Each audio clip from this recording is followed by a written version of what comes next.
Hi everyone, we're just going to start now. My name is Churnjeet Mahn. I work at the University of Strathclyde and I've been coordinating and leading the theme, the strand we have in the Punjab. I'm in English literature and I work on writing about travel. My name is Anne Murphy. I'm from the University of British Columbia. I'm a cultural historian. I work on the Punjab region of India and Pakistan, and I'm kind of along for the ride with. I am Samia. I'm from Preet Nagar in Punjab. Ratika and I are granddaughters of Guru Singh, who ran a very good literature magazine, which still runs. It's been running for 84 years, and we run an artist residency in Amritsar in a rural area. I'm a graphic designer and an illustrator. I'm Ratika, and I'm a filmmaker and a photographer, and I run the artist residency at Preet Nagar. Hi, I'm Raghu Rao. I'm a visual artist, originally from Bangalore, India, living now in Vancouver, Canada. Hello, I'm Shashank. I'm a visual artist from Amritsar, and I was one of the artists in residence at Preet Nagar near Amritsar. Thank you. This is going to be really informal. I'm going to talk through some of the themes that connected us and some of the context of our work. And then we're going to move through and talk about our individual roles and how we collaborated and co-designed our own creative interruptions. First, I want to just explain some of why we came together and why now and why it resonated for us. The first association with Punjabi for me was speaking Punjabi at home. I knew it was a language that I shared with my Pakistani Muslim friends at school, but I didn't necessarily know that there was something about being Punjabi that might divide us. And I suppose the first time I thought there was a difference between these languages, the Punjabi I spoke and the Punjabi that my Pakistani friends spoke, was when they started going to mosque and I started going to temple, and we would go to our different schools to learn languages and learn scripts. And we all spoke the Punjabi of the villages, a really desi Punjabi, which when we were learning standardized forms of Punjabi took us into different versions of a language which was alien to us and didn't reflect the way that we spoke. It wasn't like we could tell the difference between Malwa and Doab and where people were from in the Punjab, and that was more important to us than whether they were Sikh or whether they were Muslim. But the more we learned our languages associated with our faiths, and the more we went to these schools which our community set up to teach us about our language and our heritage, the more we figured out or found or felt the differences between us. And I had heard stories of two Punjabs, one in Pakistan and one in India, without too many questions, because it was never presented as a topic of curiosity or importance in my family or in the community. Like so many people in South Asian and diaspora directly impacted by partition, my parents never spoke about it, even though they had clear memories of it. My dad was born in 1930, my mum was born in 1944. They had very clear memories of it. It's actually only been through this project that I have found out things like that my grandmother helped to save a Muslim child in her village from a Sikh mob, or that understood and claimed the stories of my aunts who were refugees and lived in camps in Delhi and in Amritsar.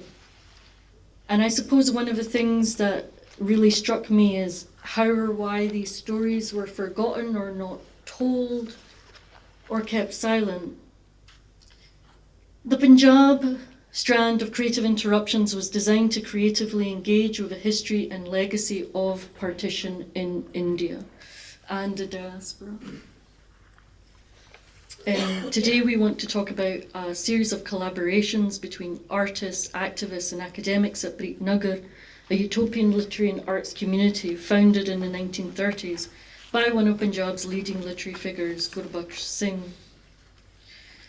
And I think one of the important things for us was to get away. I mean, there was the 70-year anniversary of Partition, and there was this abundance of like television programs, documentary, and they often focused on first-person testimony. And then you have sites like the Partition Museum, which opened in Amritsar, which is a really interesting site. It has creative work along with a lot of oral history work, which is heavily drawn from the 1947 archive, which gathers lots of first-person accounts. But it was difficult to get beyond the replay of certain narratives, right? So the trope of the train, or the trope of violence, or the recurring narrative of, say, we were neighbours one day and then we weren't.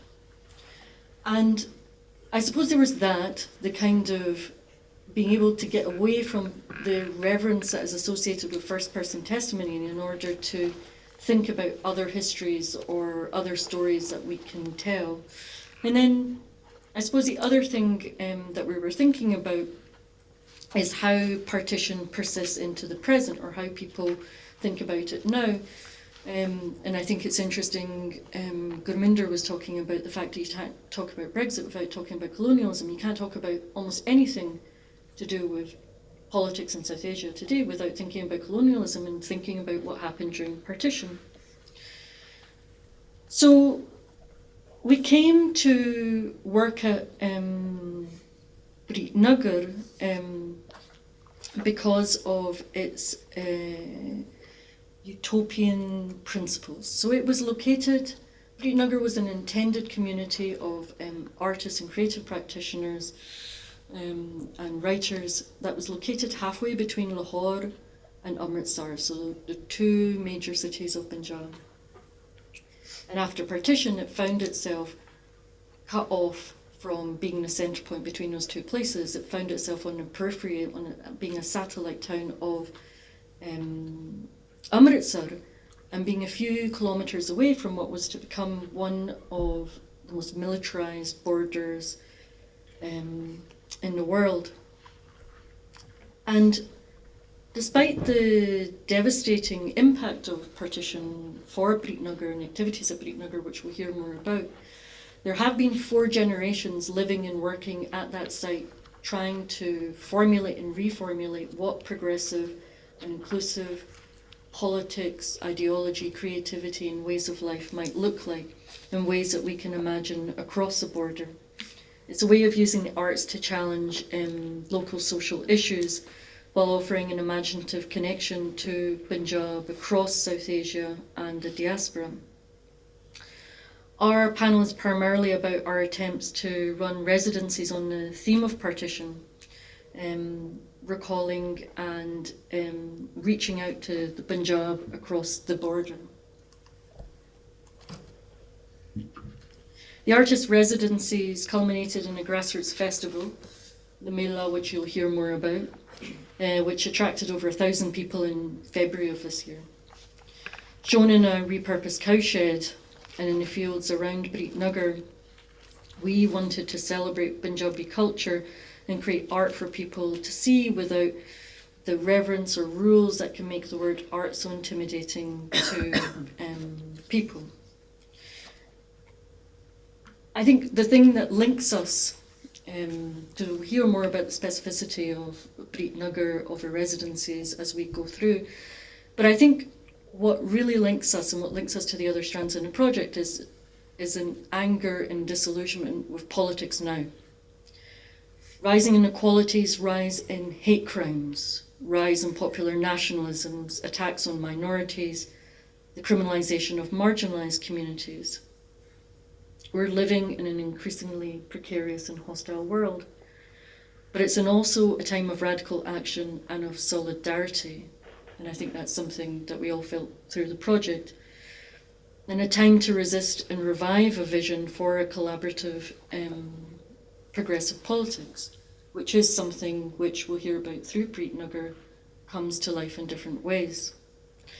There are some key words that recur throughout all of the 5 strands of creative interruptions, and I just want to pick up on some of them to explain why they are so important to us, and you'll hear about them again as we go through.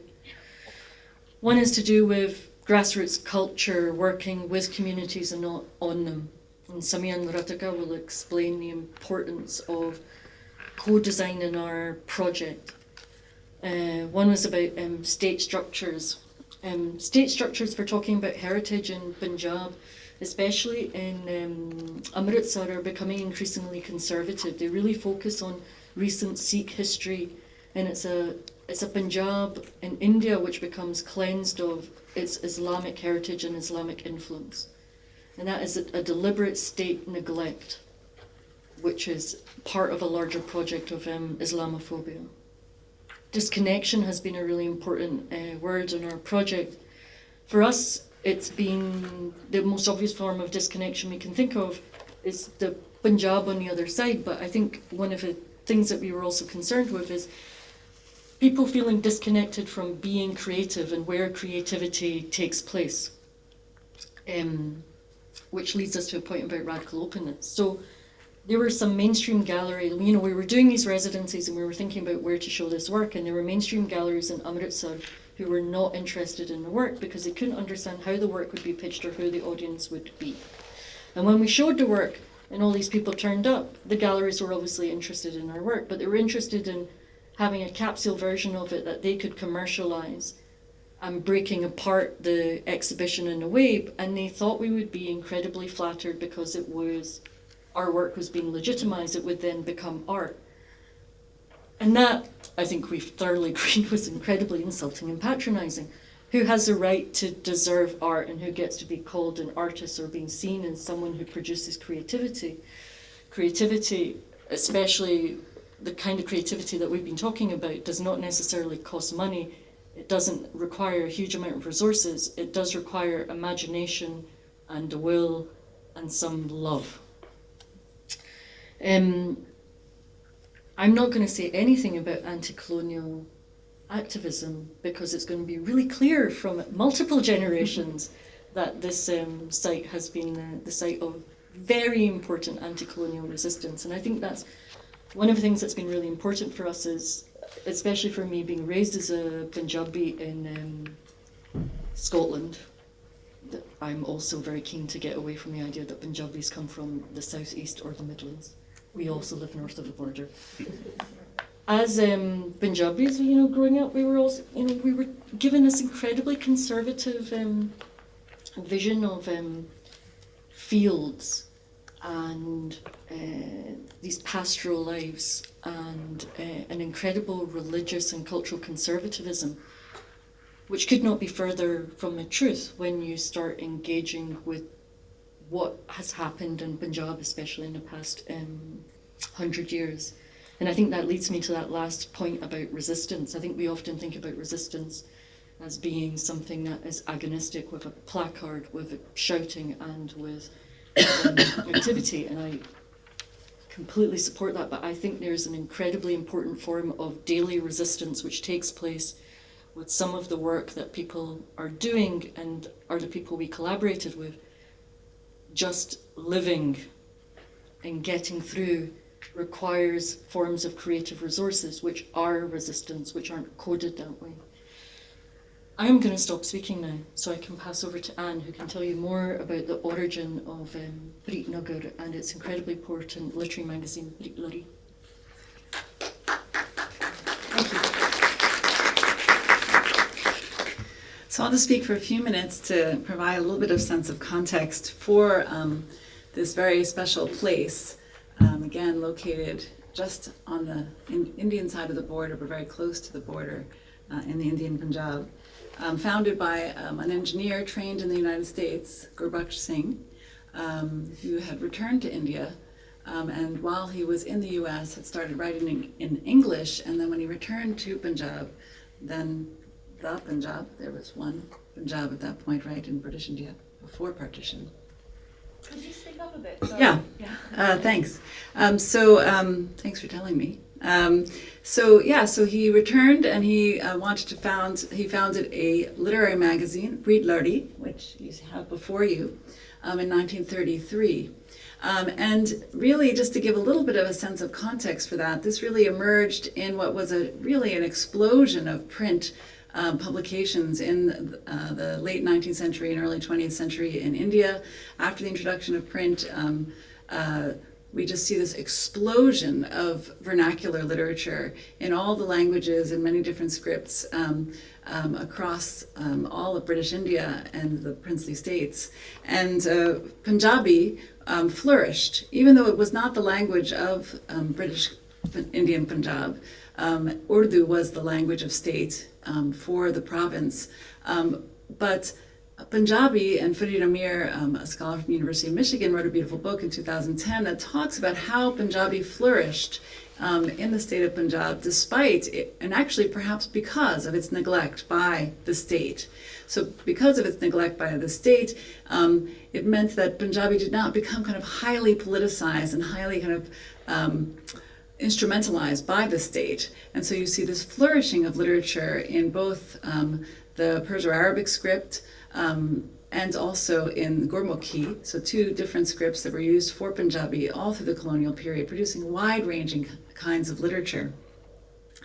And we also see the emergence of these literary magazines, particularly from the 1910s onwards.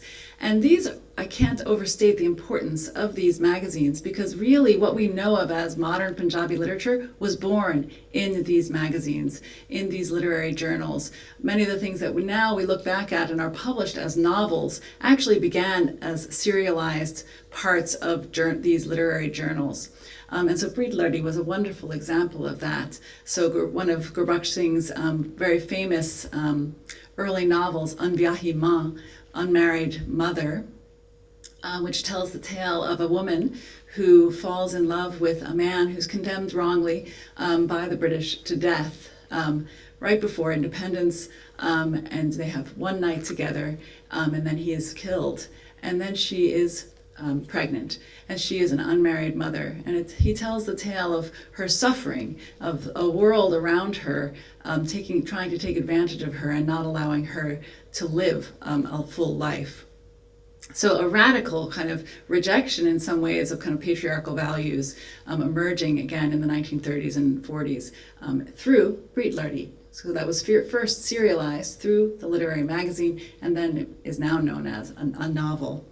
So Preet Nagar really emerges as a part of this larger explosion, in some ways interruption, right? Creative interruption, this linking of the literary and creative power with a lot of anti-colonial resistance, anti-fascist resistance, and that is something that I think is a theme that we've already heard expressed today, is that what we're doing here is not new today. It's been going on for a long time. So we have these historical instances of these kinds of creative interruptions happening, and that we need to remember and embrace. And that also to remember that the histories of Canada, where I teach, the UK, India, and Pakistan are not just joined through empire, but also through anti-colonial, anti-fascist resistance. And so we can embrace a different story about what links our histories. So just to give a sense of this, again, larger context, and then we'll come back to Preet Nagar. 1933, Preet Nagar is founded, produced in multiple languages, so produced in Urdu, in the Perso-Arabic script, Hindi and Devanagari, also Punjabi in the Gurmukhi script. 1938 was the opening of Preet Nagar, which was this, again, utopian community meant to make possible the kinds of new ways of living that were imagined by Gurbaksh Singh Preet Nagar. He's known by his, his name is stated with the name of the magazine because it's so important to who he was as a person. So this community was meant to, again, creatively interrupt business as usual and lives as usually lived, and to embrace a communal and progressive and unconventional way of living. And so we see here that we have we can see it also as a part of a larger trajectory with the progressive writers movement emerging.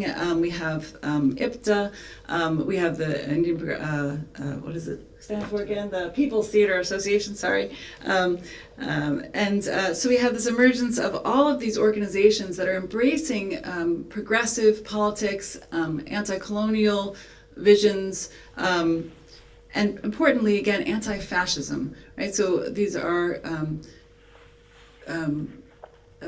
the Writers Association, the Progressive Writers Association, was actually first imagined here in London in 1935, and then it was founded in Kolkata in 1936, linked to anti-fascist groups here among writers. So again, just to recognize that the links among us in this endeavor to interrupt is, I think, far longer and more robust than conventional ways of knowing would like us to think.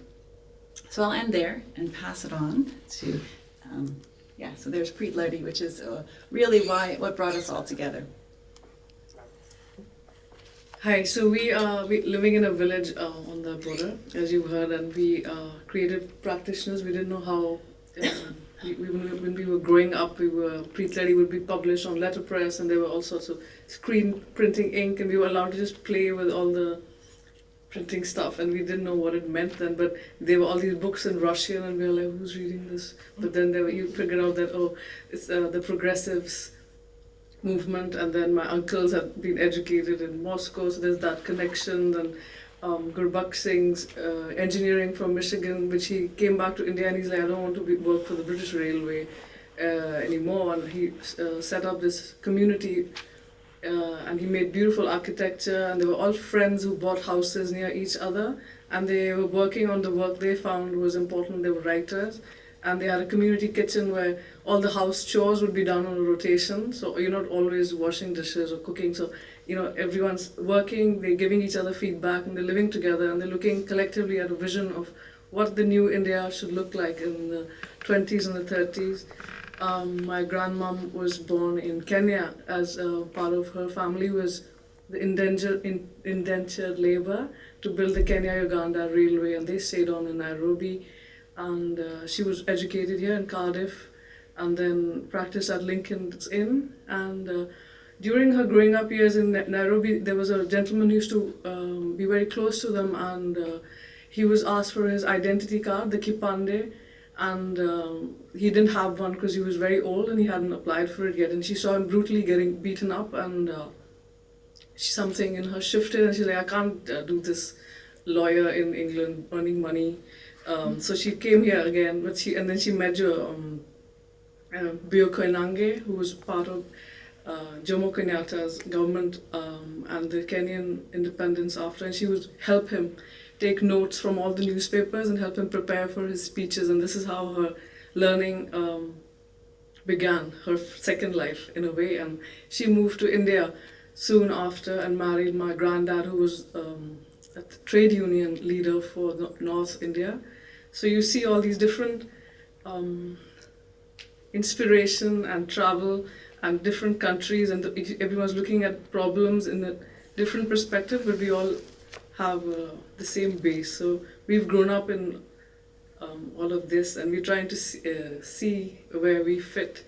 And I've been personally sitting in an attic all winter for 6 months. I go to meet my friends in the city, and sometimes I'm like, oh my God, I haven't spoken to anyone more than an hour in a day. So I have these conversations, and I have to just go back to solitude. So that's something about what does creativity mean in different countries. London is such an inspiring city, but we don't have so much creative exposure in Amritsar, Chandigarh or Delhi.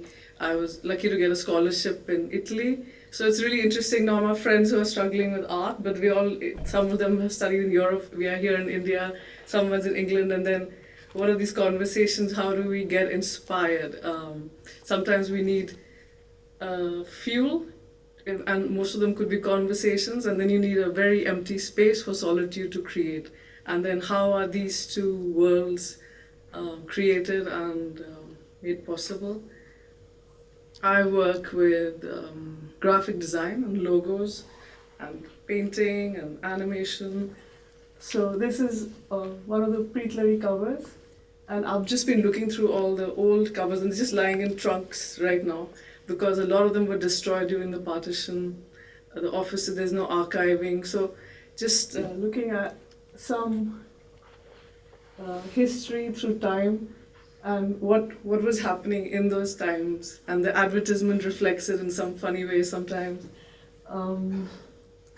There's I just look at old woodcuts and try to also look at what is Indian design and what is the history of it, and looking at the strong Italian, the way, how do they look at heritage, how do the Spaniards look at heritage, the French, the British, and then how do the Indians look at heritage. There's a shame sometimes with our craftsmen who we're trying to work with, and they're like, oh, I don't want to do this beautiful brass work that Ratika will tell you about, or weaving that they're very, very skilled. And then if you go to Italy, they're like, yeah, my my 10 generations have been working with leather, and they're so proud. But if you come to India, they're like, oh, we are the lowest caste, and none of our kids are getting married because it's not considered a respectable job. So this is just one of the logos of the magazine that they will print, every month. It's all wood, so it's all hand cut. So the identity of the magazine's changing. So I'm interested in the analog and how hand work and computer work mixes. I just digitized one old woodcut. I was really lazy. It's not even a good digital vector, but this is the house that Gurbakh Singh had built in the 30s. It's coming from all his architectural understanding, because he was a civil engineer. So it's the temperature and the weather of Punjab, as well as what's a good artistic way to live. And we are trying to work with Preet Nagar magazine, and how do we look at content, what are today's issues, how do we make a good design, how do we generate a budget to sort of archive all this history and shape ourselves, and what from the attic, where does the future, what does it look like? So these are the questions I'm working with in isolation and with inspiration from conversations. And I'll pass it on to Ratika, my sister.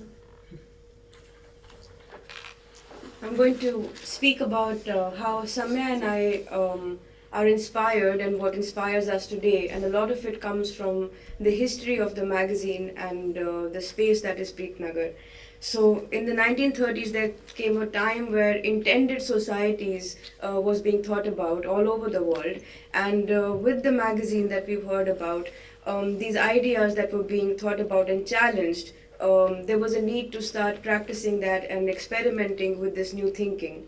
And so Gurbakh Singh, our great-grandfather, ideated and dreamt of this township, an intended township, and he wrote about this. And he was overwhelmed by the fast and extremely enthusiastic response to that proposition, because all of the leading artists and cultural leaders of India suddenly were in great support and wanted to see this come through. And so Preet Nagar was started. And there was a need for community and being together. And that is something that inspires my sister and I, who we run an artist residency there with the fourth generation. And after the partition in 1947 and the violence of 1984, there was very little left of the land that was part of Preet Nagar, and there was very little left of all the things that were built. And we are trying to save and protect and restart that spirit. And we've started with renovating one of the old homes. It's 80 years old, and this is that home. We worked closely with an architect and a friend who helped us to keep as much as possible of that house's heritage and story, and to make it livable again. And it's been a great journey since then. Some of the ideas that inspired us, and I'd like to share some of them with you. Some of them have already been mentioned. There was a community kitchen, which meant that gender roles were being questioned and experimented with. It wasn't the woman's job anymore to cook and clean and wash at home. She was free to play badminton while the husband would help with the chores, and it would be on a rotation basis. And so picnics and games and discussions and doing things together was actually possible. The activity school was it was the first co-educational residential school in India, and it was created by Gurbakh Singh in Preet Nagar. And it was an alternative, or a different kind of learning, because it wasn't straightforward, and students were free to start learning from any point, not necessarily from A, B, C to Z, but from anything that they were interested in, and to follow their interest to gaining that education. And there were people from Singapore, Malaysia, Thailand that sent their children to this school. This school's education was based on personality building and cooperation and being socially aware along with the education. Our great-grandfather had to create many Punjabi words because there were not words available yet in the language to describe the new thinking that was coming into the practice. Pran Pustak means self-promise, and this was a published journal that people could buy and then work on promises to the self per month. This is what I'm going to work on. So a lot of emphasis on mindfulness and change and personality building. We are in the present working at the grassroots level with the local community, which is within the neighboring villages of Preet Nagar. And what we are trying to do is bring about, with our residency there, bring people of our generation and of elders to us to come and have that cooperative space and try out community living and ideas that actually have stood the test of time and we still agree with and draw inspiration from. So I'm just going to illustrate how Preet Nagar, we see it as a highly cosmopolitan hotspot and of space of hyperactivity from that time. I'm going to mention a few people who were involved. Amrita Preetam is an internationally known poetess from Punjab, and she was one of the first writers to write feminist thoughts and had modern and radical thoughts, and the magazine and Preet Nagar gave her the space to come and live for a while and to publish herself initially.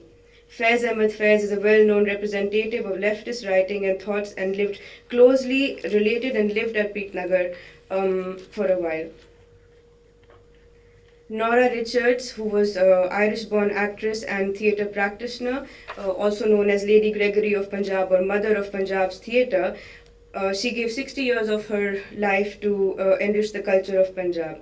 So we see that this was there in the past, and that deeply inspires us to think of our village, which is actually quite remote and is really away from the cities and away from any kind of exposure that comes to our local neighbors and friends, and to think of that space as being such a beautifully connected and active space is what deeply inspired us, and we are trying to bring that in. And just like our great-grandfather was overwhelmed with the kind of reactions and support that he received with the idea, we're completely in awe and inspired by the kind of responses we receive and the kind of people in numbers and the ideas that reach us today.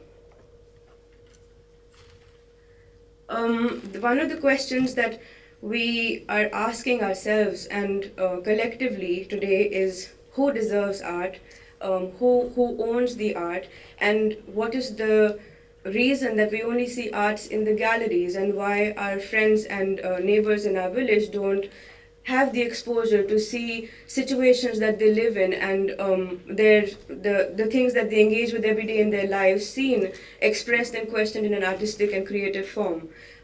So with the Mela, which was the culmination of our residencies, which was like a festival, our core belief was that we wanted to have the format of a Mela, which actually means a gathering or a meeting, to have everybody together so there's a sense of ownership and a sense of belonging and an entry point to all of the art that we were presenting.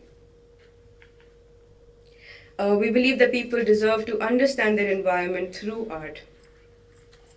We had no tickets. There was free food for all, and it was completely open and welcoming. And you will see in a small virtual reality film documentation that I have worked on, and it's available to experience along with our exhibition. You will see the kind of participation of all of our dear friends and neighbors from our village, and how comfortable they felt in the environment of gallery space that was partly present at the site, and also the installations and all of the activity around the artistic work that the artists had worked on.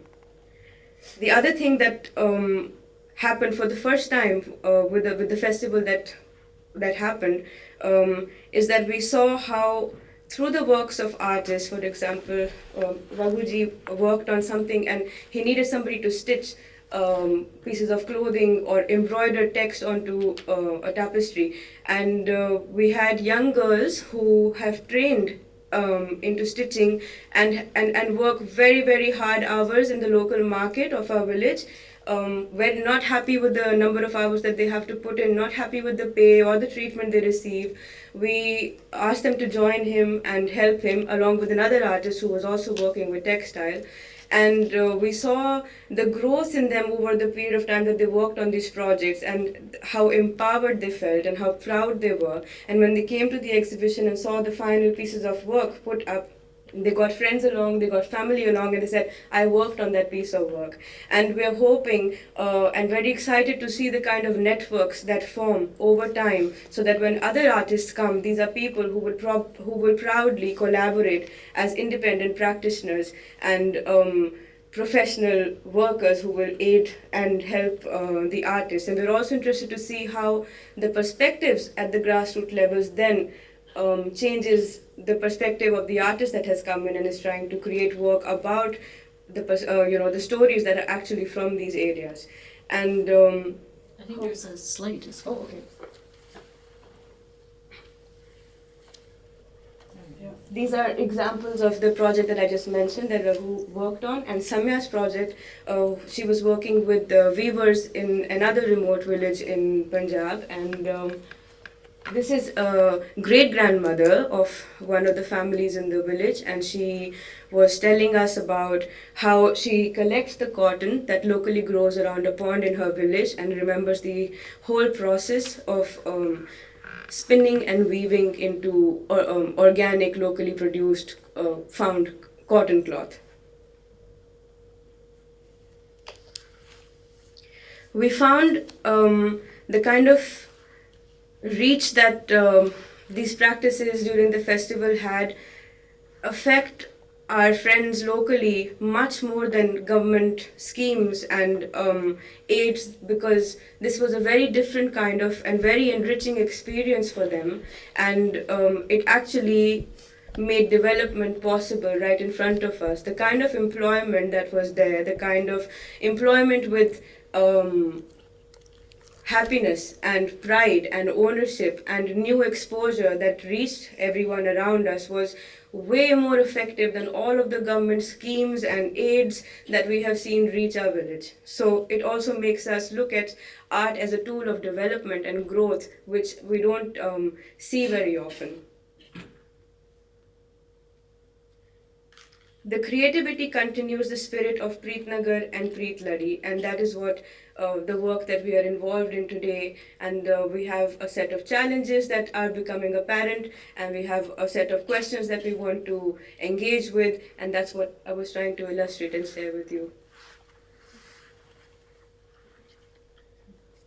Hello.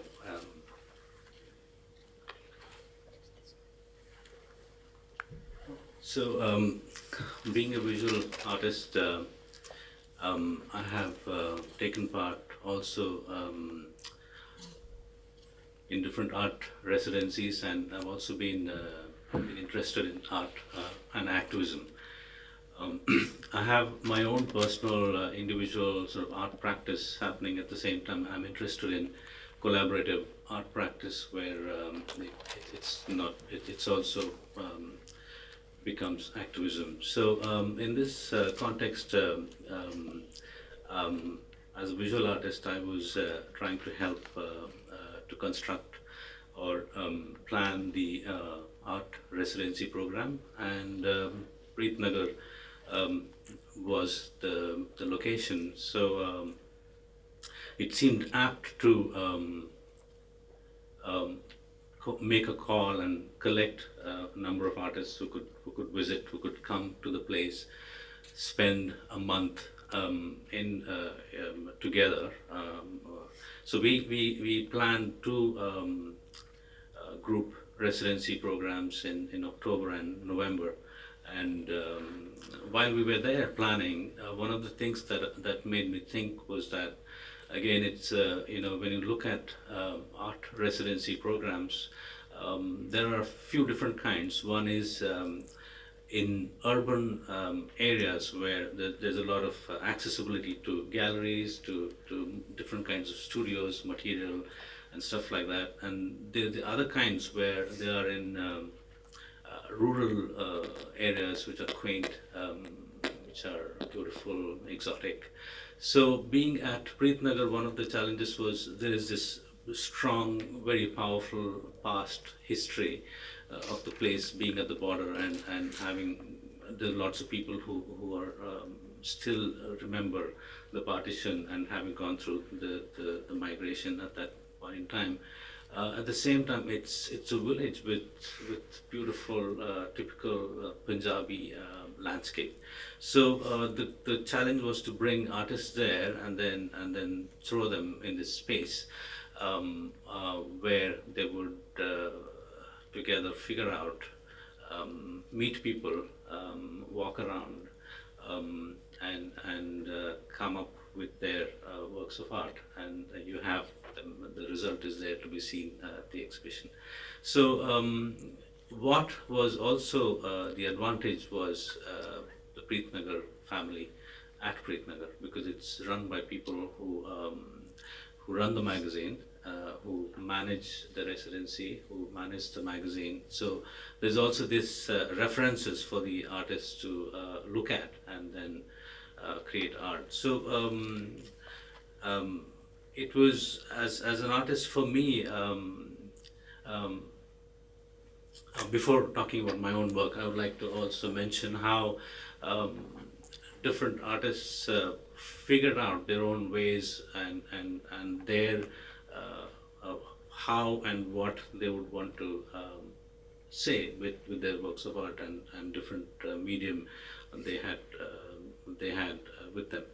So one of the works, before I talk about my own work, is Krishna Lakshman, who's an artist from Mauritius, who had no clue about, who knew about the partition that happened in 1947, but didn't know in so much detail. So when he was at the residency, it was all new to him, and he walked around, met people, and for him, the most important thing was the process of collecting used clothes from people in the village. So he, of course, bought them new clothes and exchanged it. But for him, it was those clothes which had their own past of discrimination. All kinds of different pasts, and it was from women, from men, so from across societal backgrounds, across religious backgrounds. So again, he brought these fabric, these used clothes, and then he put them on the terrace, and he I won't use the word employed, although he did employ these two girls, but it was, when I was watching him work, it was a very collaborative process, because he was letting them choose as well, how would they make a good sort of pattern and things like that. So this was Krishna's work that you see in the background with during the show. Churnjeet is presenting and talking to a bunch of students who are from UBC, who are visiting with Anne from Canada, and a group of students from Punjabi University, Patiala. So this is a field where during the 2 weekends of the Mela, where we had kite flying and other activities as well.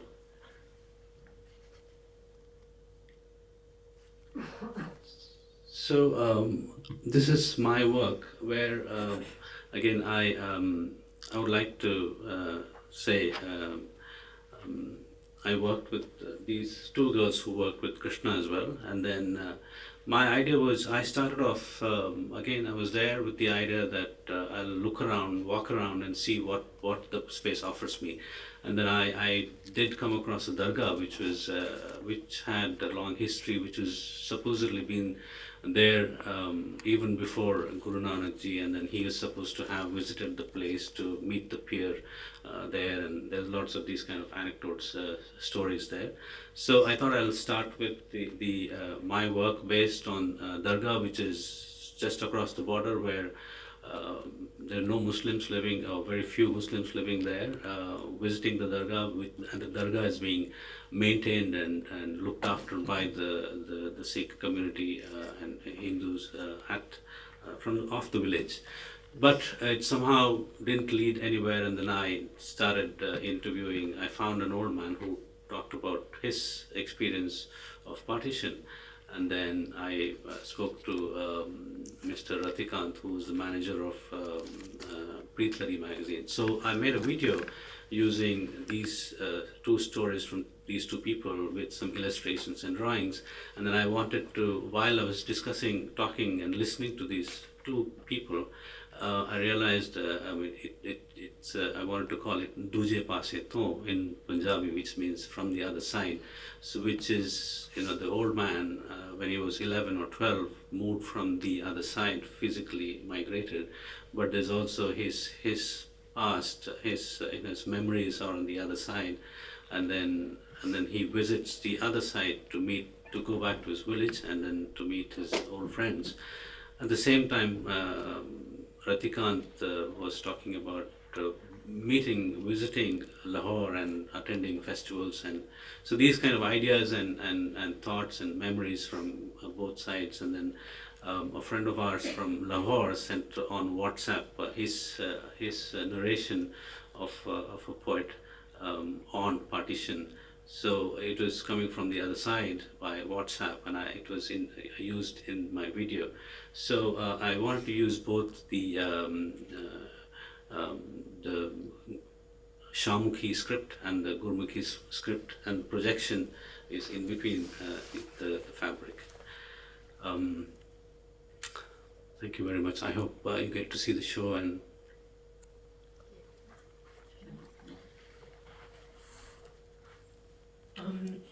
so I was actually the first visual artist to do the Creative Interruptions artist residency at Preet Nagar last year, and I produced two works while I was there. The first work, called A Borderless Picture, is in the exhibition in the Blue Room. It is a cross-border photography project that I made with a photojournalist based in Islamabad. It's a series of pictures of rural Punjabi landscapes on either side of the border, which are made to kind of make the viewer question the nomenclature of the nation state while thinking of the landscape of Punjab. And the other work that I produced was a video installation, which was a 2-day event in the fields around Preet Nagar, and so we have a video to actually show some of the documentation of that installation. Should we put that on now? Yeah. Could we get the video? I do want to say though that so the video shows interactions that people had with the installation, and these are just some of the conversations that the installation triggered. And what you see, the installation actually shows observational video recordings of fields from the other side of the border, which are provided by someone called Furuk Khan, who's based in Lahore. But while the people were watching the installation, they were not always made aware that the landscape that they're looking at is the landscape from the other side of the border.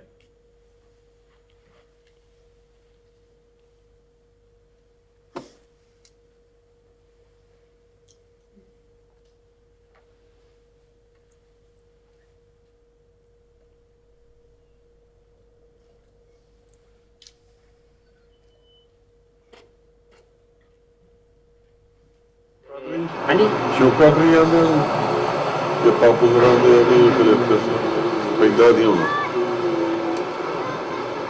ਉਹ ਚਿੱਟੇ ਫੁੱਲ ਵੀ ਲੱਗਦੇ ਗੁਲਾਬੀ ਵੀ ਲੱਗਦੇ ਆ ਉਹ ਫਿਰ ਯਕਵਲੰਦਾ ਹੋਣਾ ਹਾਂਜੀ ਚਲੋ ਏਦਾਂ ਹੀ ਤੁਸੀਂ ਗਿਣ ਲਓ ਤੇ ਉਹ ਸਾਰਾ ਕੁਝ ਸੀ ਫਿਰ ਜਿਹੜਾ ਬਾਈਪਾਸ ਆ ਗੌਰ ਦਾ ਬੜਾ ਵਧੀਆ ਬਣਿਆ ਬੜਾ ਵੱਡਾ ਉਹਦੇ ਥੱਲੇ ਉਹਦੀ ਪੁਲੀਆਂ ਹਾਂ, ਰੱਖੀਆਂ ਉਹ ਆਂਦੇ ਨਾ- ਕਿ ਹਾੜੀ ਚਲੇ ਵੀ ਜਾਵੇ ਨਾ ਗਾਂ ਦਾ ਗਾਂ ਨਿਕਲ ਇਹ ਸਾਰਾ ਕੁਝ ਤੇ ਜਿਹੜਾ ਉੱਥੇ ਚਿੜੀਆ ਘਰ ਆ ਉਹ ਵੀ ਵੇਖਿਆ ਹਾਂਜੀ ਤੇ ਜਿਹੜੀ ਇਹਨਾਂ ਦੀ ਇੱਕ ਹੋਰ ਚੀਜ਼ ਆ ਜਿੱਥੇ ਭੰਗੂੜੇ ਭੰਗਾੜੇ ਲਾਏ ਆ ਝੂਲੇ ਝਾਲੇ ਲਾਏ ਆ ਉਹ ਵੀ ਸਾਰੀ ਮਤਲਬ ਪਾਰਕ ਵੀ ਫਿਰ ਵਧੀਆ ਬਣਾਇਆ ਹੁੰਦਾ ਉਹ 500 ਰੁਪਇਆ ਲੈਂਦੇ ਜੀ ਨਾਟਕ ਕਰਦਾ ਤੂੰ ਬਾਹਰ ਦਾ ਤੇਰਾ 500 ਲੈਣਾ ਉੱਥੋਂ ਆਇਆ ਕੋ 100 ਤੇਰੇ ਨਾਲ ਹਾਂਜੀ ਹਾਂਜੀ ਡਬਲ ਤੋਂ 4 ਗੁਣਾ ਹਾਂਜੀ ਜਿਹੜੀ ਉੱਥੇ 30 ਰੁਪਏ ਟਿਕਟ ਆ ਨਾ ਸਾਨੂੰ 500 ਦੀ ਦੇਣੀ। ਸਾਨੂੰ 100 ਰੁਪਇਆ ਲਾਉਂਦੇ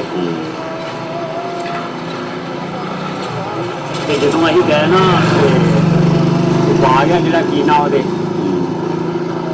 ਮਸ਼ਹੂਰ ਬਾਗ ਆ ਹਾਂ ਸ਼ਾਲੀਮਾਰ ਗਾਂਧੀ ਮਾਰਵਾਗ ਅੱਛਾ ਸ਼ਾਲੀਮਾਰ ਬਾਗ ਤੇ ਪੁੱਛਿਆ ਉਹਨਾਂ ਨੂੰ 10 ਰੁਪਏ ਟਿਕਟ ਤੇ ਸਾਨੂੰ 40 ਰੁਪਏ ਟਿਕਟ ਉਹ ਮੈਂ ਨਾ ਗੇਟ ਦੇ ਸਾਹਮਣੇ ਆਪਾਂ ਹੋਇਆ ਫੋਰਨ ਕੰਟਰੀ ਵਾਲੇ ਹੋ ਗਏ ਨਾ ਸਾਹਮਣੇ ਹੋਇਆ ਦੂਰ ਘੱਟਾ ਹੀ ਘੱਟਾ ਉਹਦੇ ਵਿਰਲੇ ਵੇਲੇ ਰੁਕ ਮੈਂ ਛੱਡ ਪਰੇ ਮਹਾਂ ਥੋੜੀ ਵੇਖਣਾ ਵਾਏ ਕੋਈ ਸਾਡੇ ਵਾਲੀ ਬਥੇਰਾ ਠੀਕ। ਮੈਂ ਐਵੇਂ ਮਹਾਂ ਪੈਸੇ ਭਰਨੇ ਆ ਨਹੀਂ ਸਹੀ ਹੈ ਜੇ ਕੋਈ ਅੱਗੇ ਸ਼ਾਹੀ ਨਹੀਂ ਹੈਗੀ ਹਾਂ ਤੇ ਉਹ ਘਟਾ ਹੀ ਹੋਣਾ ਮਹਾਂ ਐਵੇਂ ਮਹਾਂ ਕਲਰ ਬੰਦਰ ਜੇ ਤੁਰੇ ਥੋੜੀ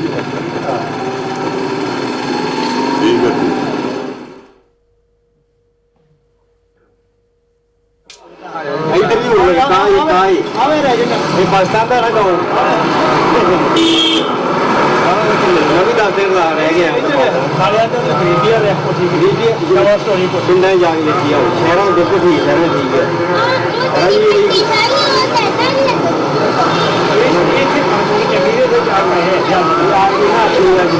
ਇਹ ਸਾਰੀ ਆਪਣੀ ਬਾਰਡਰ ਦੇ ਨਾਲ ਲੈਣੀ ਹੈ ਗਾਂਵ ਗਾਂਵ ਦੇ ਜਿਵੇਂ ਅੱਜ ਤੋਂ 20 ਸਾਲ ਕਦਰ ਵੇਖੇ ਨਹੀਂ ਮੈਂ ਤੁਹਾਨੂੰ ਨਗਰ ਤੇ ਜਿਵੇਂ ਤਾਂ ਹੁੰਦੇ ਨਹੀਂ ਤੁਸੀਂ ਇਹ ਪਹਾੜੀ ਕਿਕਰਾਂ ਇਹਦੀ ਜ਼ਮੀਨ ਪਹਾੜੀ ਕਿਕਰਾਂ ਦੇ ਮੇਰੇ ਵੇਖਣ ਬੜੀ ਆਪ ਜੀ ਨੂੰ ਪਈ ਬੜਾ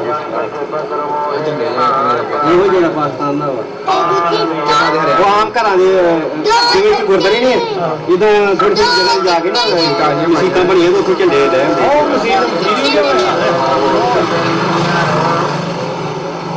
ਜਿੱਥੇ ਆਵਾਜਾਈ ਵੀ ਘੱਟ ਹੀ ਇਹ ਨਹੀਂ ਮੋਟਰਸਾਈਕਲ ਗੱਡੀ ਕੋਈ ਐਨ ਗੱਡੀ ਵੀ ਲੱਗ ਗਈ ਗੱਡੀ ਟਾਵੀਂ ਵੀ ਦੇਖਦੀ ਹੈ ਮੋਟਰਸਾਈਕਲ ਉਹ ਵੀ ਟਾਵਾਂ ਟਾਵਾਂ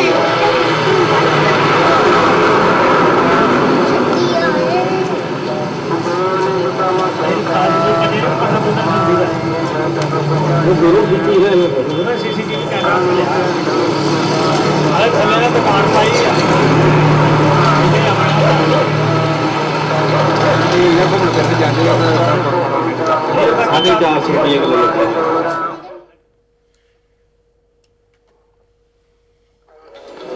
ਉਹ ਵੀ ਆਂਦੇ ਸਾਡਾ ਵੀ ਜੀ ਕਰਦਾ ਤੁਹਾਡੇ ਇੱਧਰ ਆਉਣ ਨੂੰ ਪਰ ਇੱਧਰ ਸਾਡੇ ਗੱਲ ਨਹੀਂ ਕਰ ਦਿੰਦੇ ਨੇ ਉਹ ਸਖਤਾਂ ਇੱਕ ਕਾਨੂੰਨ ਚ ਰੱਖ ਦੇਣਾ ਕੋਈ ਅਮੀ ਨਬੀ ਨਾ ਹੋ ਜਾਏ ਬੰਦੇ ਉਸੇ ਅਫਸਰ ਦਾ ਮਾਰਿਆ ਨਾ ਜਾਵੇ ਬੋਤਲ ਨਾ ਕਰਾਉਂਦੇ ਆ ਤੁਹਾਨੂੰ ਕਿਹਦਾ ਕਹਿ ਤਾਕਤ ਨਹੀਂ ਕੀਤਾ ਹਨੇਰਾ ਹੋ ਗਿਆ ਜਾਣ ਤੋਂ ਕਰਦੇ ਨਾ ਜੇ ਘੁੰਮੇ ਮਜੇ ਨਾਲ ਉੱਥੇ ਨਹੀਂ ਕੋਈ ਡਰ ਆਹ ਸਾਡੇ ਗਾਣੇ ਰਾਤ ਦੇ 8 ਵਜੇ ਤੱਕ ਘੁੰਮੇਦਾ ਬਾਜ਼ਾਰ ਉੱਥੇ ਕੱਪੜੇ ਆਏ ਗਾਂ ਹੀ ਜਿਵੇਂ ਆਪਣੇ ਨਹੀਂ ਬਣੇ ਬਣੇ ਰਾਮਦਾਸ ਦਾ ਜਿੱਥੇ ਜਨਮ ਹੋਇਆ ਨਾ ਚੂਨਾ ਮੰਡੀ ਚੱਲ ਇਹ ਤਾਂ ਡੱਬੇ ਹੀ ਕਰਾਂ ਬਾਕੀ ਗਾਹ ਦੇ ਨਹੀਂ ਗਏ ਮੈਂ ਤਾਰਾਂ ਦੇ ਡੱਬੇ ਗਾਹ ਦੇ ਨਹੀਂ ਗਏ ਤੁਹਾਨੂੰ ਯਾਦ ਰਹਿਣ ਕਰ ਨਾ ਜੀ ਹੈ ਗਈ ਸਟੇਸ਼ਨ ਕੱਚੇ ਉਸੇ ਤਰ੍ਹਾਂ ਹੀ ਹੁੰਦਾ ਰਾਮਲ ਪਿੰਡੀ ਦਾ ਸਟੇਸ਼ਨ ਜਿਹੜਾ ਨਾ ਉਹ ਕੱਚਾ ਹੈ ਆਸ਼ਾ ਲੱਗੀਆਂ ਟਾਈਆਂ ਲੱਗੀਆਂ ਉਹ ਬਾਕੀ ਕੰਮ ਕਰਦਾ ਹੈ ਇਹ ਲਾਹੌਰੋਂ ਕਿੰਨਾ ਨਾਲ ਕਣਾ ਪੈ ਜਾਂਦਾ ਬਣਾ 100 ਕਿਲੋਮੀਟਰ ਹੋ ਵੀ ਜਾਂਦਾ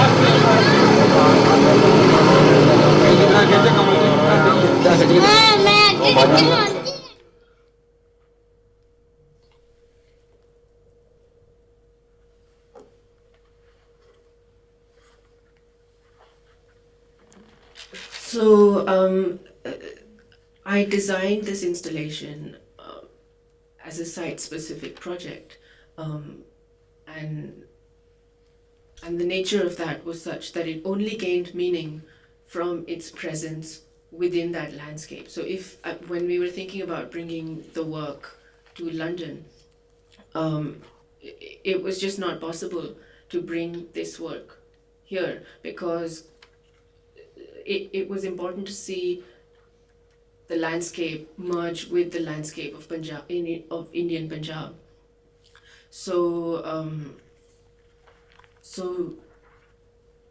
And also to think it was important for this installation to be to have a participatory nature, and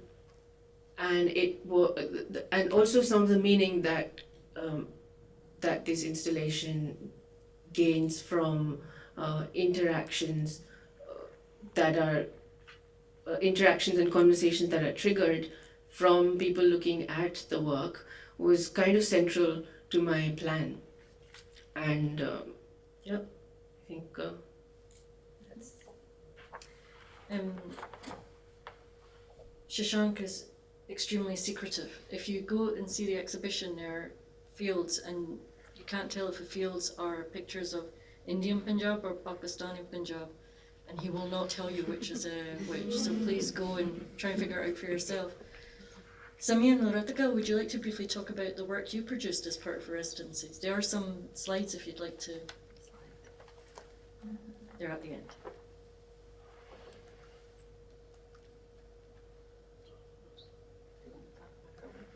I'll just briefly mention, I forgot to talk about this work. Her work, Ratika, she's a postgrad student from Srishti Institute of Art, Design and Technology, where I incidentally used to teach many years ago when I lived in Bangalore, and I taught these two girls many, many years ago as well. So she has created this installation, and it's unfortunately it's not really the ideal situation where we have displayed here, because it needs to be dark and there has to be light strong from the front, from the top. So she says that she was really intrigued to see that there's a lack of or disappearance of.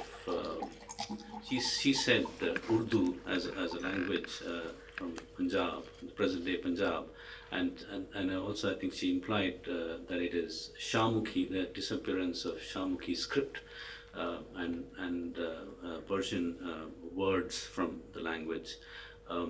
So she created this installation where she has woven with thread on the mesh Gurmukhi, Punjabi words written in Gurmukhi, and she has painted same words, I think same words, I can't read, different words, I can't read, in Shamukhi, and then when there's light from the top, the painted parts disappear, and you only see the Gurmukhi words in the shadow. So unfortunately it's not as clear in the installation here, but you can still get an idea.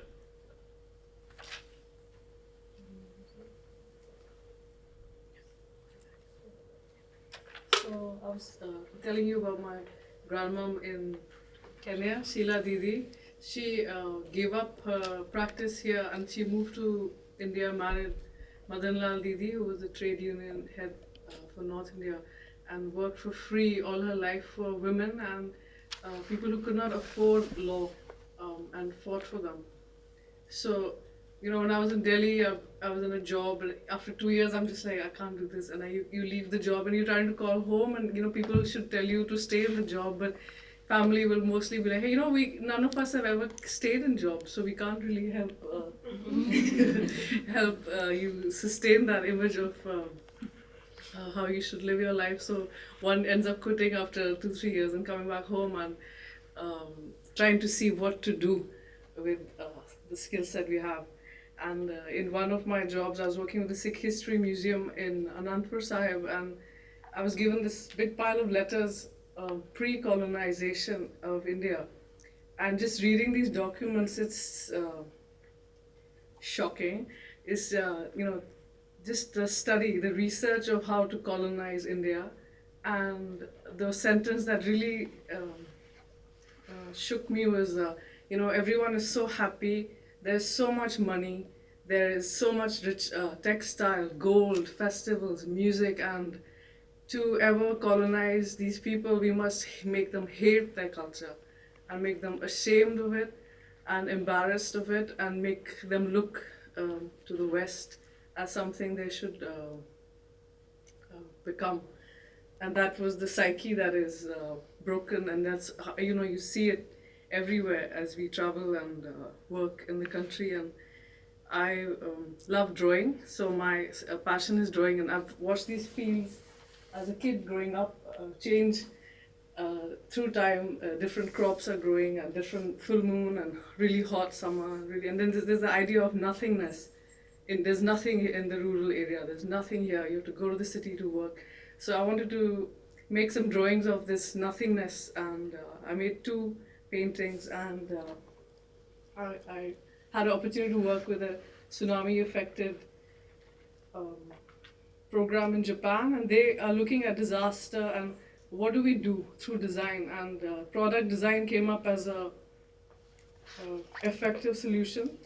And I thought, why not? How do we look at nothingness and product design? So maybe in the future, if I can collaborate with Pakistani artists, Indian artists, and artists from across the world who also people I've studied with in different parts of Europe. What if we were all to draw this nothingness and these colors and the landscape of nothingness? And I worked with the weavers who are very, very skilled in their craft, but they stopped weaving. Their kids don't know how to do it, but still there are some people who are alive who can pass on these skills.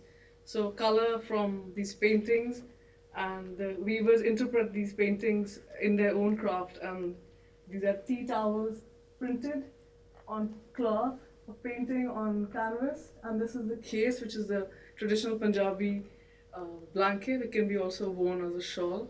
So that's one product, but Ratika will tell you more about her involvement with craftsmen, which is a UNESCO heritage, last 30 craftsmen that she'll tell you about. So we're trying to look at art, design, how to create economy, how to create creativity, all these questions that lie ahead of us as we try to make sense.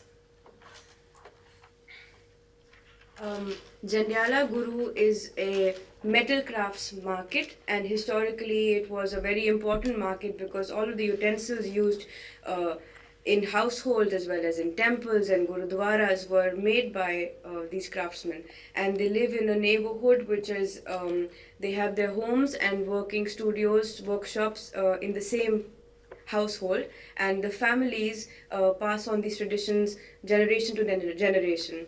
So when I was looking at a subject to work with, I was looking at tangible and intangible heritage of Punjab, and in my research I came across this craft listed as endangered, and I read that there are only 30 craftsmen. I mean, it said 100, but when I reached there I found out that there was only 30.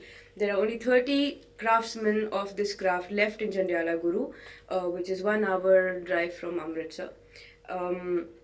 And when I walked into that neighborhood, I was saddened. I'm a filmmaker, and I'm very drawn to sounds and visuals, and I'm going to describe this neighborhood to you. It's a very dense crossway of narrow paths and homes with studios and workshops, and the sounds of 100 kinds of hammers banging on different metal sheets of different widths and density. So it's all ringing sounds everywhere, and you see these men working with a lot of strenuous effort. The entire process is done with hammers, from the sheet of the material to shape it, to cut it, to then add designs on it and then carve. Everything is done with different kinds of hammers, and looking at this space as something that's not going to exist anymore, and the questions of what all gets passed on within the kinship and within the family structure, and what we are going to not have in front of us anymore, really saddened me. In my interaction with the craftsmen, they did not allow me to take pictures of them for the first 25 5 days of my 1 month long project, because they said we can't afford to have our pictures out because our children will not get married. We suffer because we have images of us coming everywhere, and suddenly everyone's interested in taking pictures of us because UNESCO has listed us, and we have these officers coming and a huge parade of media people coming and shooting, but promising us lakhs, so millions of rupees, but nothing comes to us, so we don't believe and we don't want pictures to be taken.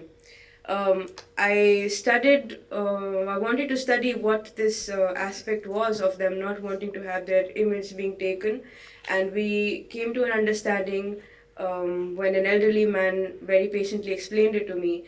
He said that there is a lot of shame within this work of, we call it art, but they call it labor.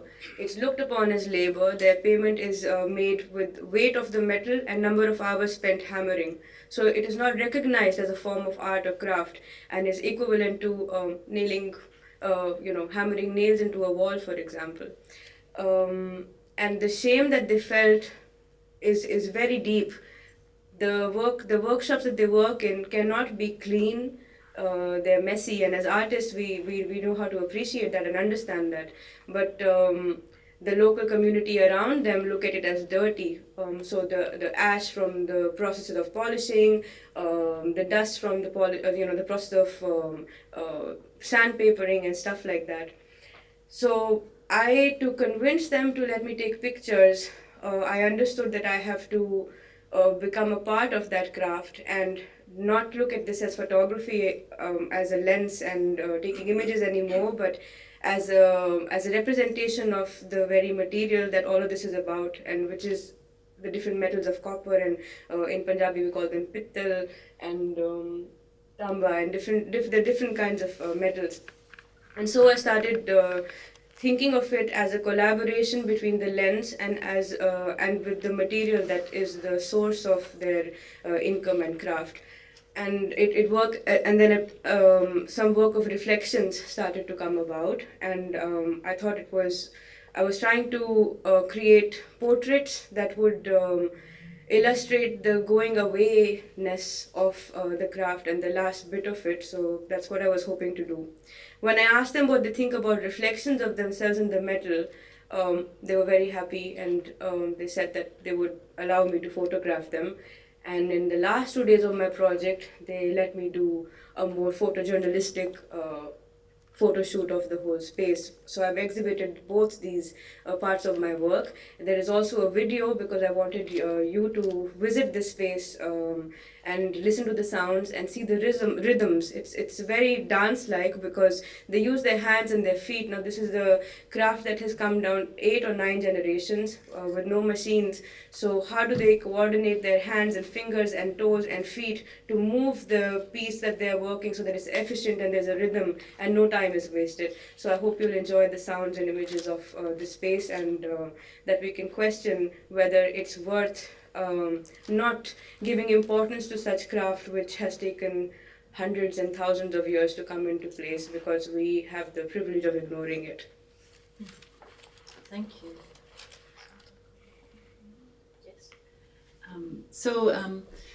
We wanted, so the residencies and the exhibition were situated on the Indian side of the border, and we really wanted to have a parallel set of experiences and opportunities on the Pakistan side. For many Indian nationals, of course, it's hard to go to Pakistan. It's impossible, really, for Pakistani nationals, for the most part, except in exceptional circumstances, to go to India. So we knew that travel across the border was not really going to be an option for many of the people involved in the residencies on both sides. But we wanted to do a parallel project, but we didn't get funding in time. So the Preet Nagar project proceeded with wonderful results, but we did finally receive funding through an application that we made. Raghu and I are co-founders of a group called the South Asian Canadian Histories Association in British Columbia in Canada, which looks at uses the arts and historical research integrated to think about Canadian history, Canadian pasts, and also the world in larger terms, but with a focus on South Asian Canadian experiences. So we received a grant, so there will be a residency now in this coming December.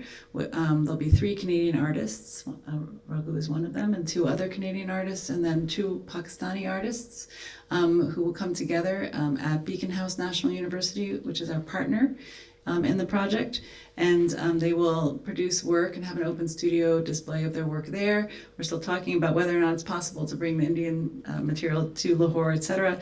But they will meet for sure in Canada, in Abbotsford, at a community gallery museum called the Reach Gallery and Museum in Canada. And so again, to bring this conversation to to reach across the border fully, to allow the works to come together, and to a lesser extent the artists, because that's just harder in terms of expense and border crossings. And also to link it to this larger history. In Canada, we brought students from Canada. I brought a group of students, partnered with Punjabi University Patiala, where we have 15 students from UBC and 15 students from Punjabi University Patiala, working together on projects. They came to see the exhibition with this focus on, as was so beautifully articulated in the keynote today, different ways of telling our histories. Instead of this preoccupation with histories of the nation, where the nation is always conceived in the most limited terms possible, what would it mean to tell our stories from a different vantage point? So from the vantage point of anti-colonial activism, and from the vantage point of what connects us across borders, rather than what makes us create borders. So as a historian, that's really inspiring, and that's what also inspires our efforts to, again, connect these dots and connect these locations, which are already connected through this history that we've all participated in. Thank you very much for this.